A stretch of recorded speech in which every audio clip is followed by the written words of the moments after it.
Welcome, guys, to How the Frack We Got Here, a show that takes the news and events of the week and try to make sense out of it all. I'm your host, the most Will Buchanan, and on this show, we simply are all about the facts. There are plenty of news stations out there that simply want to do anything short but inform you. Here at How the Frack We Got Here, that's all we believe in. We go up to the left, we go up to the right, we go up to the middle of independence, we go up to all sides because there's more than one side of a story to everything. And you need to know it all in order to actually formulate your own opinion. And that's what we try to do here at How the Frack We Got Here. Thanks for listening, and hold on. It's going to be fun. All right, guys. Today's date, April 27, 2022, and this is How the Frack We Got Here. I'm your host, the most Will Buchanan. How the Frack We Got Here. We do take the events of the week and try to make sense out of it all. Before we get started, guys, to let you know that we are a family-friendly podcast, as we try to be. And sometimes we may show some things that might be slightly too intense for younger viewers. So viewer discretion is advised. Aside from that, welcome. All right. So what do we do? We're nearly at the end of April. Well, there is some news again. And it always seems to come back to that wonderful day of January 6th, where white supremacists decide to follow a would-be dictator to basically do a failed coup that actually wound up getting people killed and a lot of BS. Well, it seems we always wonder why Republicans want to keep it so quiet. Why do they want to suppress everything? Why do they want to keep the January 6th Commission from doing anything? Well, this might be a good reason. Tonight of House Republican leader Kevin McCarthy and his concerns about members of his own party after what the world witnessed on January 6th. Leader McCarthy asking at one point about some of his own Republican colleagues, asking, can't they take away their Twitter accounts, and saying the country was too crazy. Here's our chief Washington correspondent, Jonathan Karl, with the audio tonight. You can hear the anguish in Kevin McCarthy's voice. 4 days after the January 6th attack on the Capitol, he is worried that there will be more violence. Tension is too high. The country is too crazy. I do not want to look back and think we caused something or we missed something and someone got hurt. The audio tapes obtained by New York Times reporters Jonathan Martin and Alex Burns for their upcoming book, This Will Not Pass, show that McCarthy was worried that some of his own colleagues, Republican members of Congress, are fueling the violence. This is serious stuff people are doing that has to stop. He mentions Republican Congressman Matt Gaetz, saying he's going to call him to tell him to knock off his incendiary rhetoric. So I'm calling Gaetz. I'm explaining to him, this is serious to cut this out. He is so concerned, he asks why Twitter, which had recently banned Donald Trump, cannot ban some of his fellow Republican members who he believes are inciting violence. Can't they take their Twitter accounts away too? The audio shows that McCarthy was genuinely and rightly concerned about more violence breaking out in America. But his suggestion that Twitter should ban the accounts of some of his fellow Republicans more than anything that has come out so far will be used by McCarthy's enemies and complicate his efforts to become the next Speaker of the House. David? John. So again, it just makes no sense at this point that yes, we are still talking about January 6th for good reason. Because for the longest time, the GOP has used Trump and his cult to fan the flames, to take our country back, to, do everything short of be this oppressionist 1950s America that so many, how can I put this ever so nicely? So many lost Caucasians and occasional black people who are referred to raccoons. And if you remove the RAC from what I said, you'll know it's not a racial slur.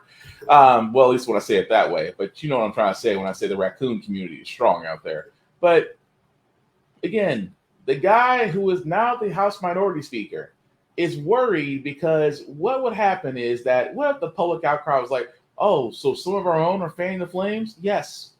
That is the reason why the January 6th Commission exists, why the committee exists, why they're investigating it. And as you can tell, if you're very concerned about the actions of a few extreme conservatives in the GOP, then yes, you should be concerned that they are fueling the flames of these individuals that may not went to the Senate on January 6th, but trust and believe that they may actually wind up doing other things. And this is the entire point. You guys keep wondering why I keep talking about the midterm election coming up. Keep in mind, 5 months away from it. Again, Democrats don't have a lot of wins, but that's the hardest part is on them. Republicans have it easy. They've done nothing this entire congressional season. They voted no on everything. They have literally and figuratively brought no new bills, have now no new ways of trimming spending, want to actually increase spending in most areas to probably kick back to their loyal to the lobbyist friends. And on top of that, you know what they're going to say come election time? What has Biden done for you? That's going to be that is going to be political ad machine at its finest. What did Biden and Chucks and Pearls do for you? Because trust and believe, somewhere along the line, the Madam Vice President will be brought into this. And it's going to be a hard sell for the Democrats.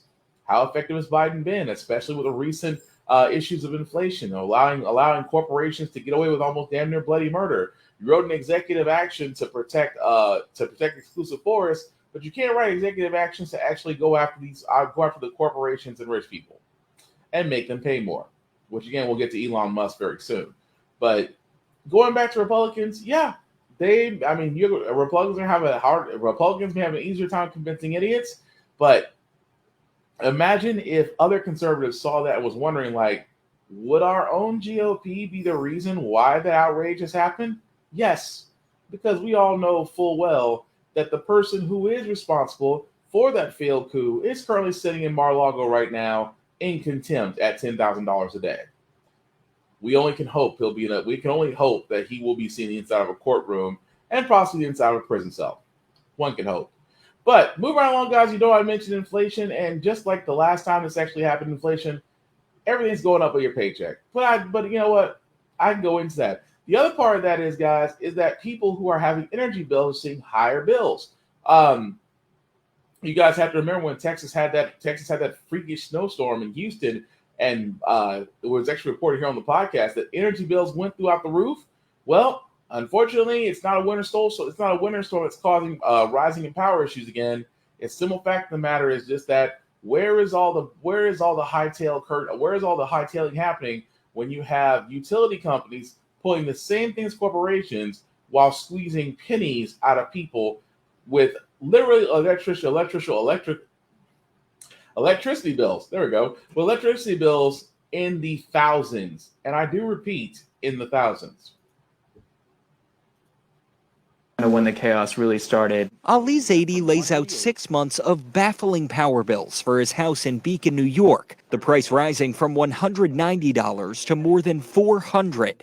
That's the day I told my roommates, hey, we kind of got to buckle down. And this month, a bill for $2,000. It had to have been a mistake. It wasn't. They said that this was a reconciliation over the last 6 months. According to this, it should have been between $700 and $800 per month. Millions of Americans are seeing surging utility bills, with huge hikes on fuel oil, propane, piped gas, and electricity. How did the company explain the price hike? The first thing that they said was their costs have tripled. The natural gas market is largely driving that, and the war in Ukraine is adding fuel to the fire. Because of the war in the Ukraine, which is continuing to get worse, those prices are going to stay high for the remainder of the year and maybe longer. Lower-income families are being crushed, spending on average 38% of their income on energy, up from 27% just 2 years ago.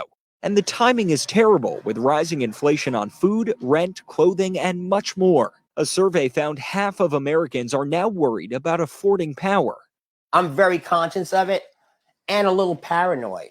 Reverend Thomas Johnson and his wife have been keeping the lights off at their home in Queens. Their rate keeps rising, and they owe the power company $13,000 after they were hit with a massive reconciliation bill. I'm saying to myself, am I going to have to take out a second mortgage just to pay an energy bill? That doesn't make any sense. 18% of American households are in debt to their power company, owing roughly $23 billion. Now many families, like Reverend Johnson's, are facing a shutoff notice. So we really have our back up against the wall. Most states ban shutoffs during the cold of winter, but those moratoriums are ending. We expect to see an explosion in shutoffs happening in the next few months. In the past year, the Biden administration has more than doubled funding for the Low-Income Home Energy Assistance Program, or LIHEAP, which before that was only reaching 17% of eligible households. It's just simply not enough. What we're asking for is just for greater reform and a stop to all shutoffs across the country. This crisis has put energy companies under the microscope. In Washington, the House Energy and Commerce Committee is investigating 6 of the nation's largest power companies after they took COVID bailout money and still shut power to millions of homes. In New York, the state has launched several investigations into potential price gouging by both the oil industry and utility companies. It's a crisis for my constituents. State Senator James Skoufis is leading one of them. They're being ripped off. To have a modest home being hit with a $1,400, $1,500 bill is patently insane. And people are making money off of it, and they should be ashamed of themselves, and they've got to be held accountable. So for the simple fact of the matter, guys, it just makes that much more sense. I mean, think about it. What if your electric bill? Because trust me, in the South, during the summertime or wintertime, utility companies like National Electric Service is like Birdman in the window. You know your bill is going to be anywhere. And trust me, I've had some high-ass electricity bills, but never in the realm of $1,000 and up.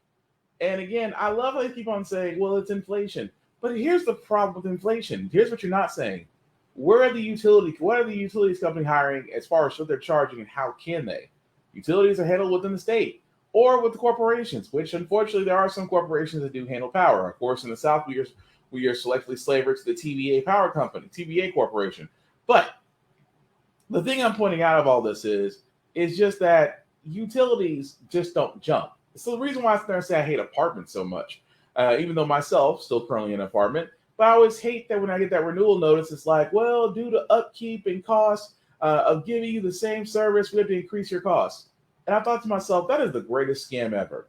To literally give me the same services and I pay you more, which in turn, vis-a-vis, you turn a bigger profit, and I literally get the same thing I have been getting for like last lease. Somebody has to explain it, just like in Houston. Houston. The reason why I say Houston is explainable, because the state of Texas is not tied to the national power grid. They have decided to go off and do their own thing, and Texans pay their energy in power blocks. That is a scam in itself, considering how much they pay, versus actually being connected to the power grid and actually putting on daily meter. Now, do I think utility companies are much like rich people out there that have way too much influence and way too much control over pricing? Absolutely. Will Congress do anything? Well, it's amazing that the United States Attorney General is doing what our administration should be focusing on, instead of, treating Ukraine like the newly found stepbrother that you just found out that you sired 10 years ago and decide you want to be a part of the child's life. Just saying. Treat us. I say it's the Biden administration because, again, keep in mind what I said. It's a midterm election season. The Biden needs all the votes he can get. Now, I've already said in previous podcasts what Biden can do to turn around and literally save his entire administration, his Congress as it stands, or increase it in a landslide. Which, again, I said before, decriminalize marijuana and cancel out student debt. If you did 2 of those things and got them passed, you would win the next midterm election off those 2 things alone. Landslides alone. But in the meantime, as I said before, everything's going up on your paycheck. Minimum wage is still $7.25 an hour. As I said, I'm getting to the story of Elon Musk and Twitter because that can't be ignored. But it's amazing how a handful of people could amass so much wealth, and it still goes unnoticed that, when we talk about minimum wage or doing something for a great load of people, it always comes up that someone's got to defend the rich, or someone's got to defend the corporations, or someone's got to defend this broken system of capitalism we're in. I kid you not, folks. Some shit you just can't make up. Moving right along, guys, I did want to cover this story about the story of Patrick Lyoya. Forgive me if I mispronounced the name. The man who was murdered by a police officer during a routine traffic stop, in which now they have finally decided to release the officer's name. Laying his son Patrick to rest. Everything that I was praying about, I was praying for. Now I can see that has been answered. Peter Lioya now knows the name of the officer who fired the fatal shot, Christopher Schur. Speaking through an interpreter this afternoon, Lioya says it's a wound that will never heal. Sitapataga amani juu ya kumpoteza Patrick. Truly, ever since when I buried Patrick and I lost Patrick, my heart doesn't have any peace at all. I'm still mourning, and I don't know if I will ever find that rest a peace, because I will never replace Patrick. The officer's name was released today after weeks of demands from local leaders like Kent County Commissioner Robert S. Womack. A young man's life has been taken, and we want to let them know that Patrick Lioya's life matters, and we won't stop till we get justice. Justice to me is them all having their day in court. He says police withholding the name for this long is unacceptable. It's just too much to lose a son and not be able to call the police station and get those basic answers. Some of those answers may not have had to even go public if you could have just talked to the family. It's a sentiment shared by activists who have been hitting the streets of Grand Rapids. Whenever there's a crime committed by a civilian, we know who it was, what they looked like, their criminal background and everything. But when it's a police officer, they want to coddle, and that's not okay. Members of Black Activists United say the public has a right to know. People, they lost a brother, they lost a father, they lost a son, they lost a friend, they lost everything. And Christopher Schur, he needs to be held accountable for that. Lioya's family says they're now hoping to see the officer face charges. What is left now, what I'm asking is for the Department of Justice to take this case and to bring justice for the death of my son Patrick. Now you're probably wondering, and like a lot of people go, well, why is it that they didn't want to release the name? You know, it's always the same thing. I find it interesting because if you compare, and I'm just going to point this out, when a white person is killed by police, names get released quite fast versus those who are black who are killed by police. They hold off on names, especially in this case. The Christopher Shuroff's name was held, and they say, well, it's because, you know, and I love how police chief said this, quote unquote, in the interest of transparency to reduce ongoing speculation to avoid any further confusion, I am confirming the name already publicly circulating. I can find words today. Christopher Schur. Now, why do they not want to do this? Very simple. They don't want another Derek Chauvin situation. Derek Chauvin, the man who murdered George Floyd, the man who for almost a year his name was said, his picture was cycled, his history was in discovery, that previous charges and cases, which again brought an air of curiosity as well as investigation. They don't want, and I say this all the time, police never want character assassination of their officers in the public the same way they allow character assassination of the victim in court. I have always said that. They don't want their officer, because now there's a name out there. That's the beauty of the internet. That's why I say that's the beauty of the internet. The beauty of the internet is if you have a picture, they can find a name. If they can find a name, they can find your history. And if you put it out there on the internet, it's out there forever for the world to see. And for the simple fact of the matter, Mr. Schuff is about to have the entire world look into his life. And if there's any skeletons in the closet, they're going to come out. And again, you look at that tape and you wonder what was the need for lethal force. His life wasn't in danger. He was literally on the guy's back. As they have already announced, the bullet was shot from the back of the head, execution style. So what does Mr. Schruff have to look forward to? The same character assassination analysis that they would have given to Mr. Loyola if he was alive or if he was going to court. Because we've seen that in every case where a black man is killed by police. His life is decimated and character assassinated for the court to see. Why? Because that's exactly what defense attorneys do to protect their clients, even though their clients are beyond a shadow of a doubt guilty as hell.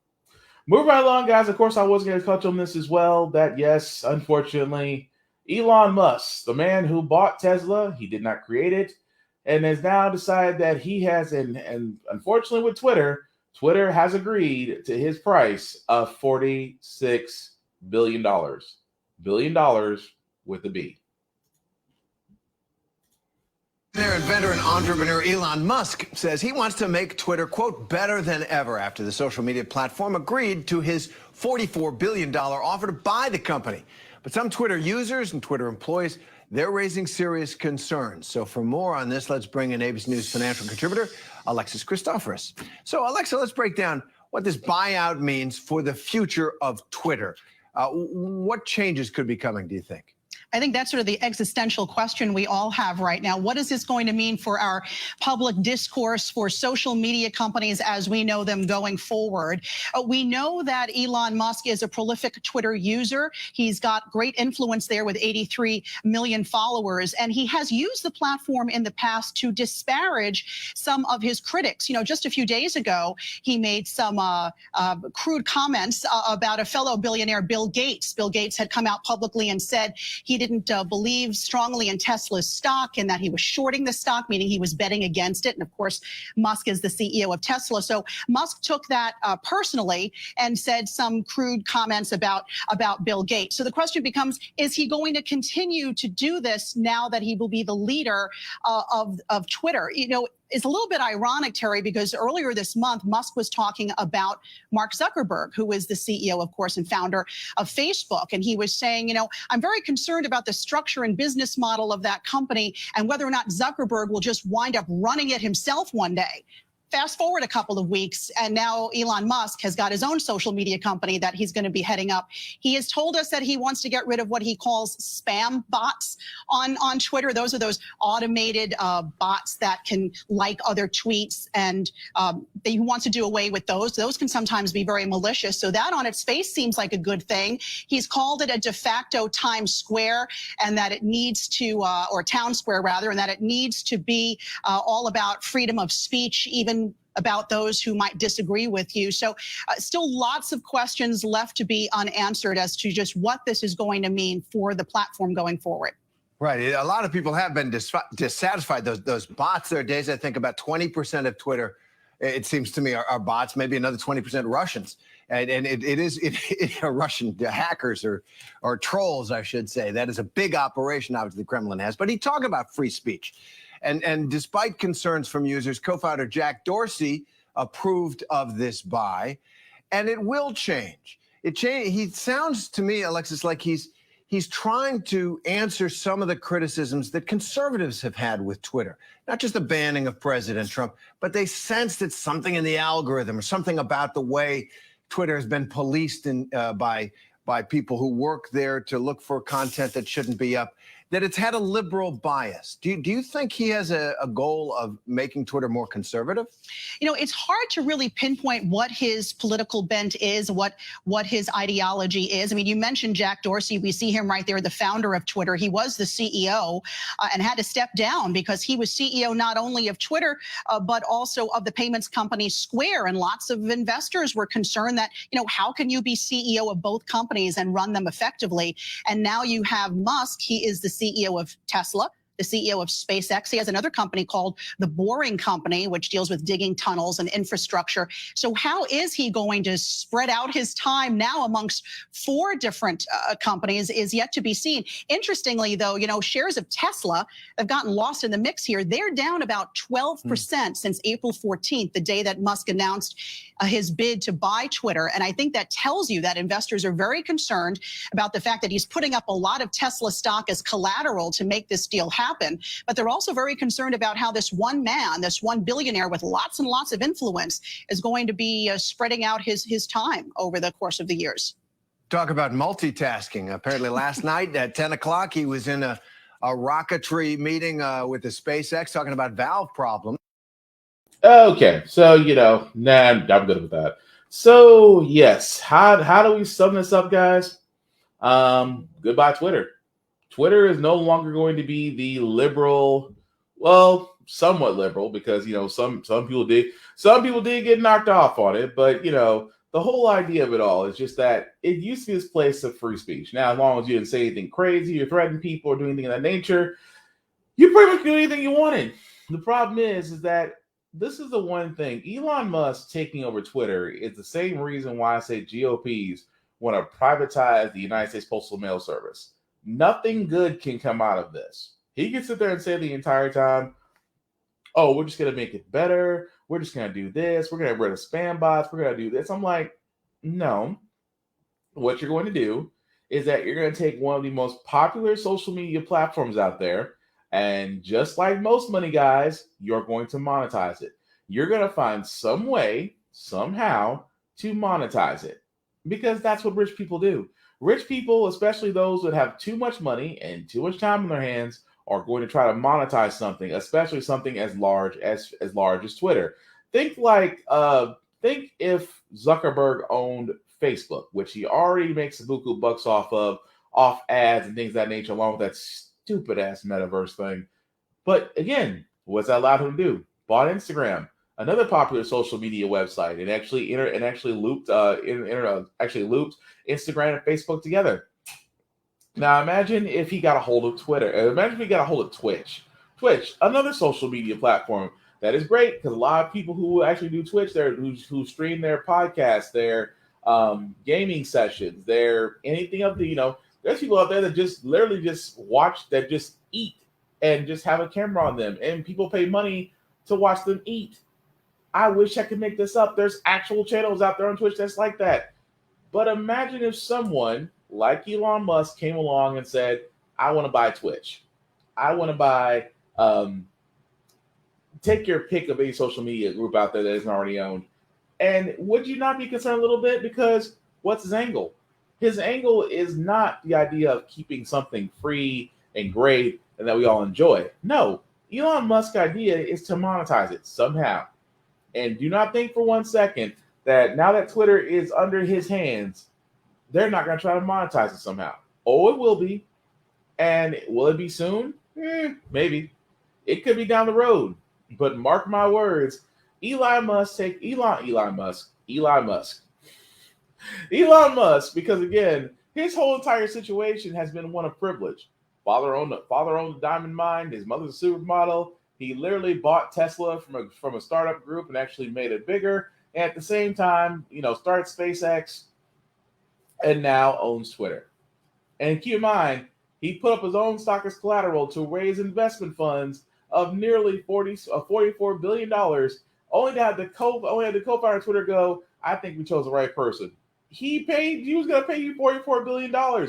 Literally money you cannot spend in a lifetime, much less 3 lifetimes. Of course you're going to sit there and say he's the chosen one. He showed up with a brickload truck of money and said, here, it's how much I'll pay for your social platform. And it's nuts. But do I think that, Musk having control of Twitter is a good thing? Absolutely not. Because like I said, rich people make their money somehow. And trust me, a social media platform like Twitter, I can see it changing very, very soon. Moving right along, guys, I did want to cover this next story because I keep on talking about unions and why unions work, why you need to be part of a union, start a union if you don't already have one. Because now the Apple store, the Apple company, is starting to see unionization happen among them, especially with one of their workers in a mall, and you'll now see this most recent interview. Georgia, here in the United States, where employees at the Cumberland Mall's Apple store in Atlanta made history as the first retail store to file for a union election in the Apple universe. The move is seen as a milestone as employees ramp up efforts to unionize the tech Goliath's retail workforce while negotiating better pay and benefits. So far, more than 70% of the store's more than 100 eligible employees have signified yes to unionizing. So that movement is going well. Helping lead the charge is Genius Bar technician at the Apple store in Cumberland, Derek Bowles. Thanks for joining us, Derek. Of course. Thank you for having me. So with nearly 2/3, I guess, of the Cumberland Mall's Apple store employees signing union authorization cards, what happens next? So we filed our petition last Wednesday. Apple will take some time to respond to us. There will be some back and forth, haggling over some details. And then hopefully sometime June, we will have an election that we will win to form the first union.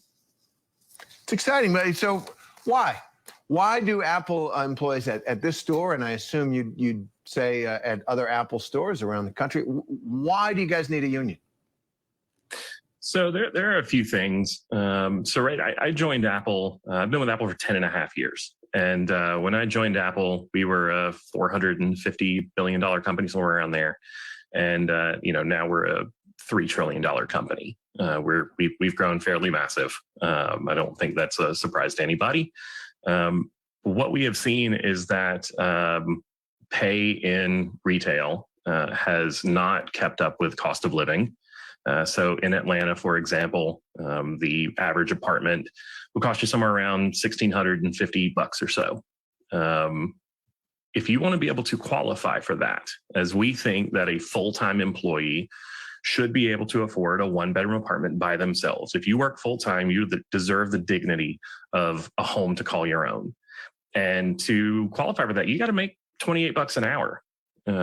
It's not cheap living in Atlanta. It used to be championed as a fairly low cost of living city, but prices are going up like they are everywhere else. And we just want to make sure that workers who work full-time and who help Apple to create the kind of profits that it does get a fair shake. Yeah, that's a great point. Apple stores generally located in, my hunch is, higher income neighborhoods and cities in this country and around the world where it costs more. Cost of living is higher.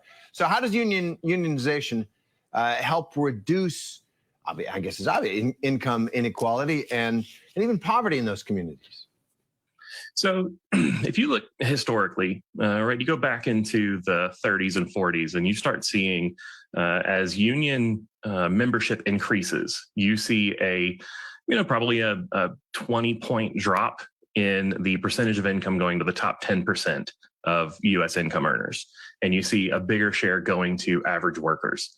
Starting in the late 60s, early 70s, union membership starts to get just pummeled. And union power is weakened through Supreme Court rulings and legislation.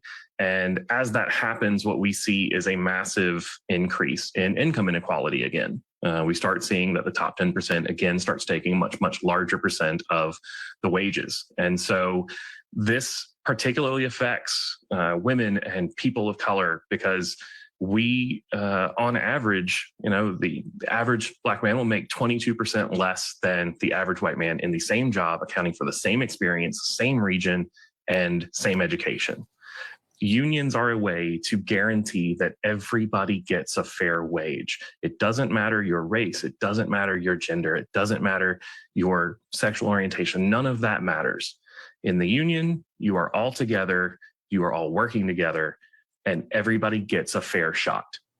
And that's it. I'm old enough to remember the heyday of unions in the 1960s and labor Democrats, where Democrats were closely aligned with unions. And it did make a difference. And Derek Bowles, we wish you and your colleagues good luck.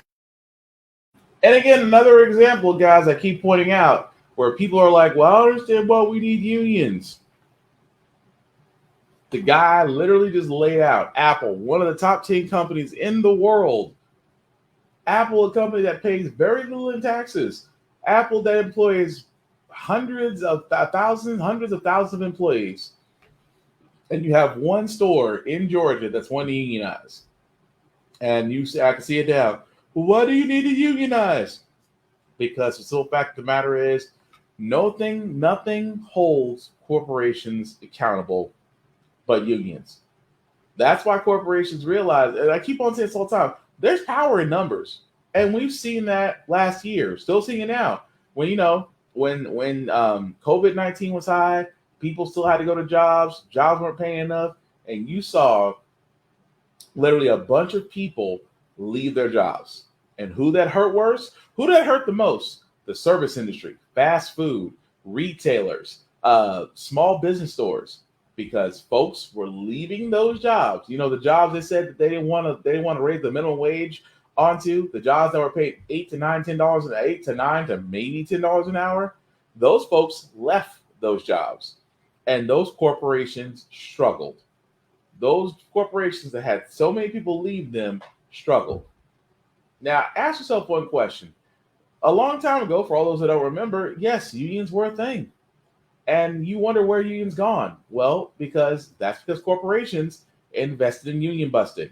They sat there and said, well, you know what? If you guys just sign this and say we're negotiating with you instead of your union, then we can get things rolling. because some people believe that you have greater bargaining power as a single entity versus a corporation. Those are the idiots. There's powers in numbers, people. We sat there and saw John Deere. We sat there and saw Kellogg. We sat there and saw Tyson. All of them had strikes as of this year. All of them were on strikes. All of them got better pay. All of them got better incentives. All of them got things that they were not getting initially. And was it a tough time? Of course it is. When you're on strike, you're not working. You don't get paid. Bills still got to get made somewhere. But through the strength of those unions, they were able to actually get what they want. At the same time, the corporations may whine, they may bitch, but they still got what they want in the end too, which is profit. But you can't have profit without personnel. And even more so, Apple's going to realize that because, again, these corporations are starting to go into these firms that basically exist for union busting. Starbucks already got caught with it. Amazon has a history of it. You don't think Apple's not going to try that too? You don't think that somewhere along the line there's a corporate room for Apple? They're going to then say, well, they're talking about union. And I said this story all the time. Michael Dell hates unions. Michael Dell of Dell Incorporated, he hates unions. I used to work at his site in Nashville. I got no shame in saying that, where it was literally said if he found out that union talk was happening, that site would close and he would move everything somewhere else. That just goes to show you how much power a union actually has and why it threatens corporations. But speaking of things that threaten, because again, I sit there and I just shake my head at Tennessee and them being progressively backwards. Really quickly, guys, the one thing I will point out here is the simple fact of the matter of Tennessee's governor is signing a transgender bill. Let's try this again. Signs a transgender athlete penalty bill. Now, what does that basically mean?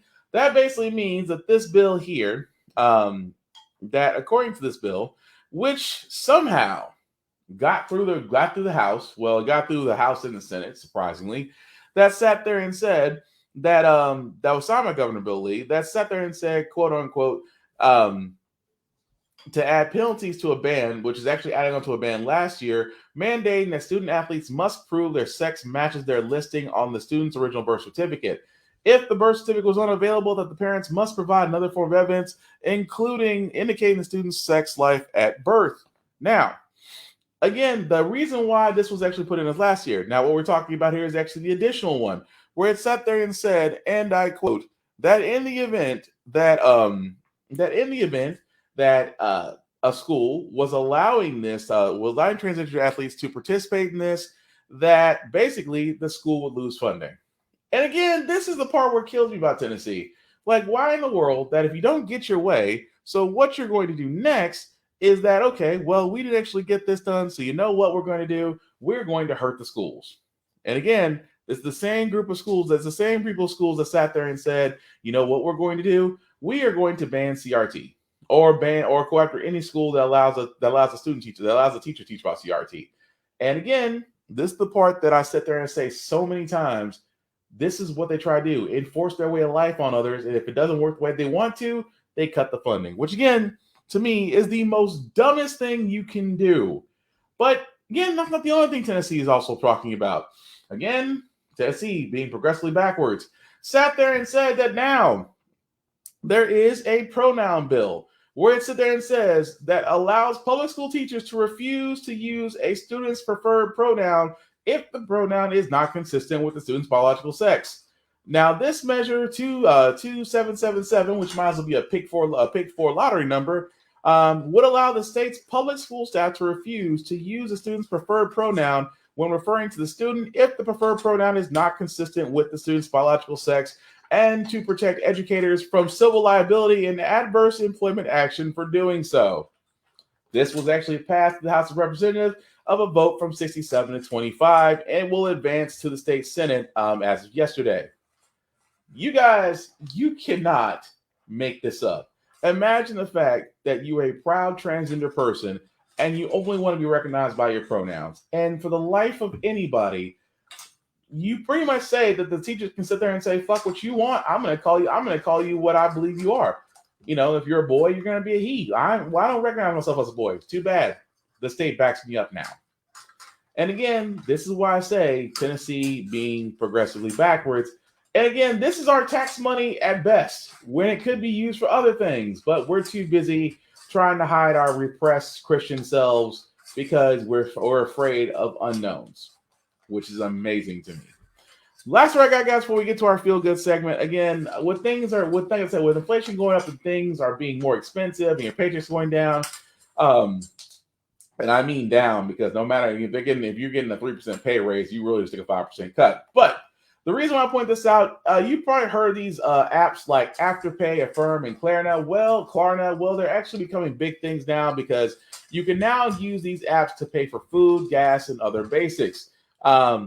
And I'm a little concerned about that, just because these are like the rent-a-sitters, the errands, these buy here, pay here kind of places. Which, don't get me wrong, if you're in that certain position, then finances are where you're dictated. I get it. I understand it. I cannot knock you for it. But the problem is, this is just a bigger sign of that we need to have a little bit more relief than just taking a buy here, pay here thing, to where we shouldn't have to take the next 2 to 3 weeks to pay off groceries we needed yesterday and still take away from our paycheck. Now, don't get me wrong. I still think that a lot of assistance can be done for this, but in my opinion, I wish Biden would treat us the same way he treats Ukraine, because he drops a whopping amount of money on Ukraine, but very little on us. But again, I would like to say, when it comes to those Afterpay and Klarna and Affirm things, please be cautious, because again, the interest rates alone on those are staggering. But that's really going to do it, guys. So moving on to our feel-good news segment, because usually how the Frack out here, we cover a lot of things that are doom and gloom. Sometimes make you lose your faith in humanity. Sometimes just makes you just down and gloomy. And we don't want that. We will leave you guys on a good note, some good vibes. And I think we have found our next reason to watch gymnastics, because this 7-year-old that I'm about to show right now, if she's amazing at 7, I cannot wait to see her in the Olympics later. Check it out. Need some inspiration and motivation? Look no further than this young gymnast who's been recognized by some of the sport's premier Olympic athletes. This 7-year-old has gained more than 80,000 followers on Instagram alone. Our Faith Abube traveled to her home gym to see this little gymnast's impressive talent up close. Go, go, tight legs, come on. Good, pull, pull, pull. It takes only a moment inside this elite gymnastics training center 3, 4. to see that there's something about Delilah. 2.5. Her 3. focus, Push. There you go. her drive, and she's only 7 years old. Come on, last one. I want to be like Sumi Lee, Simone Biles. Why? It is so good. I'm just so happy, and I'm about to cry when I see them. Like happy cry, I guess. Straight. There you go. Her coaches say this pint-sized athlete could well be on her way to one day joining her decorated world champion heroes. 19, hold L. She stands out. She is a little bit more advanced for a 7-year-old in our gym. So you can always count on her when she goes with your team. It's wonderful to see a kid go from barely being able to do a cartwheel and a forward roll to now competing very well and excelling at her level.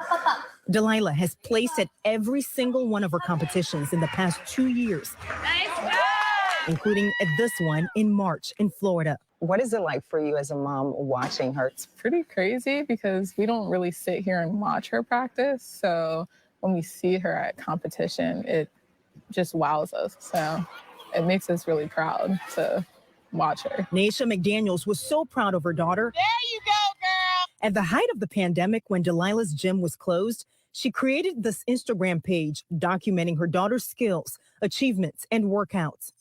Her growing 85,000 followers can't get enough. We've had Simone Biles like and comment on posts. The Olympics himself commented on one of her posts and said, "We can't wait to see her in the Olympics." It was the craziest thing. Squeeze them.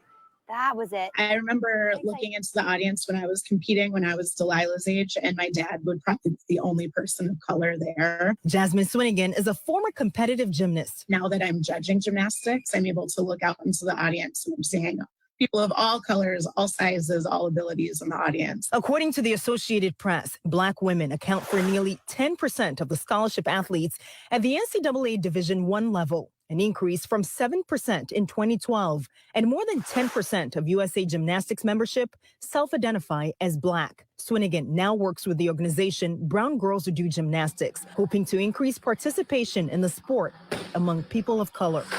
I think at the lower levels, we're seeing a lot of athletes of color.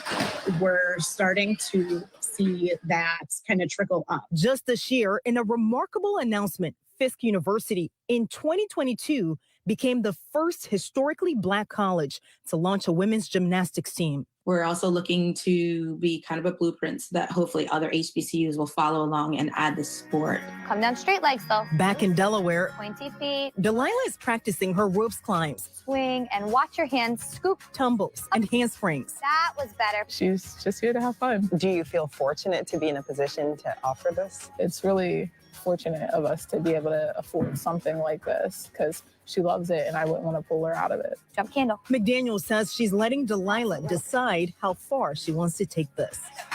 Based off of her Instagram, you would think that she practices all the time at home. It's probably about 5 minutes of doing a video and then she's back to playing with her Barbies. Oh, so she's still a kid at heart. She's still a kid at heart. Even more impressive that she can do all that after just watching a 5-minute video. Our thanks to Faith. I'm not gonna lie. I'm looking for her in the Olympics. That's another Simone Biles of the making, personally, because we are a talented bunch. Yes, I'm unapologetically Black. I got nothing. I will always say that we are a talented people. But with that being said, guys, that's gonna do it for this podcast. I do thank everybody for liking, for watching, for letting people know what's up and live, and just knowing your comments on it. Some shameless plugging before we do get out here, guys. I do want to shout out to my guys over at Geek Salad, REG Present Geek Salad, for allowing me to share my podcast on their page. You can definitely check them out on Facebook as well as YouTube. Also, shout out to my boy Vaughn, BBZ8 on Facebook, as well as Big BZ8 on socials, as he will be coming back with new shows very soon. You can definitely check him out, Avon Westman on Facebook and Big BZ8 on all socials. As for yours truly, guys, my IG handle at BlackFox447. You can definitely follow me there on Instagram, as I do post reviews of movies, video game shows, television reviews, things of that nature, and gym stuff, because I do a couple push-ups. At the same time, guys, I'm all about being positive, motivating, and really getting us through this, because 2022 should be the year to where we do things different. To where we not only motivate ourselves, but motivate others, because honestly, I am rooting for everybody Black, and I want to see us all win, regardless if I know you or not. As you can see, the little ticker down there is going to make that a little bit bigger. If you copy and paste that into your browser, we'll take you to my link tree that has the YouTube and Facebook YouTube and Facebook groups for all of my podcasts. How the Forever Got Here, Get Bit, of course, y'all know it's podcasts. You can definitely like and share and let people know about those channels, because we're just really trying to grow this into a movement. I do believe in the fact of informing each other. I do believe in the fact of being aware of our current events. I do believe in the fact of just trying to make things better, if only we all begin to do so. That's all I'm saying. Aside from that, guys, again, COVID-19 is still real. Please wear your mask. Please get shots if you already got it. Let's be vigilant until all are safe. That's the main thing. And of course, like I said, just be kind. It takes zero energy to be nice. It takes everything in you to be a dick. At the same time, if you have the ability to make somebody's life great, whether it's a minute, day, an hour, do so. The world could use more random acts of kindness. The last thing I'll say about How the Frack Got Here, it's all about staying informed. We're not trying to change minds or reinvent the wheel. We are simply giving you all the information that we can from respectable news sources and allowing you to make up your own mind. But we also provide a logical perspective, because we do better as society once we're informed. We're progressive. We move forward. We try to right the wrongs of our past by making decisions now that we should have done back then. Not only elect our first Madam Vice President, also now electing our first African-American woman to the Supreme Court Justice Booth. That was terrible. Electing our first African-American woman to the Supreme Court. At the same time, guys, we're all, again, that's how we move forward. When we don't learn from history, we are doomed to repeat it. That's why we keep asking ourselves, why does everything go about our paycheck? Why do we still elect new politicians, but still the same old game? And most importantly, how the Frack we got here. Thank you all for watching. If you're watching this on playback, please comment if it's live. I still want to know what you guys thought about everything we discussed today. Aside from that, take care of yourselves, each other. We will all get through this. Peace.